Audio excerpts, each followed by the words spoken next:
Good morning বন্ধুরা, আমি তোমাদের দিদিভাই পপি বলছি। সকালটা আমার ঠাকুর দর্শন করেই শুরু হয়। তারপরে চলে গেলাম রাস্তায় হাঁটতে, মর্নিং ওয়াক করতে। যে সূর্যি মামাকে দেখে নাও। বাড়ি এসে ফুল তুলে নিচ্ছি। বাড়ির উঠোনে সুন্দর সুন্দর ফুল লাগিয়েছি, সেগুলো পুজোর জন্য তুলে নিলাম। তারপরে আমার দুটো গরু আছে, লক্ষ্মী সরস্বতী মা মেয়ে। হ্যাঁ, ওদের খেতে দেওয়ার পরে আমি চলে গেলাম ছাদে গাছপালাদের সঙ্গে একটু কথা বলতে ও তাদের যত্ন করতে। গাছগুলিতে জল দিয়ে নিলাম, যেহেতু গাছ পরিবেশের বন্ধু, তাই গাছপালাদের যত্ন করা উচিত। তারপরে স্নান পুজো সেরে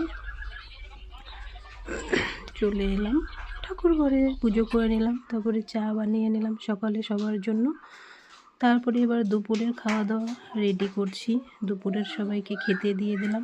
তারপরে একটু পরে জুস বানিয়ে দিলাম, তরমুজের জুস। সন্ধ্যা হয়ে গেল, সন্ধ্যাবেলা সবাইকে চা বিস্কুট দিয়ে দিলাম। বাচ্চাদের অন্য টিফিন ছিল, দেখাইনি। তারপরে রাতের ডিনার। কেমন লাগলো মিলি ব্লগটি?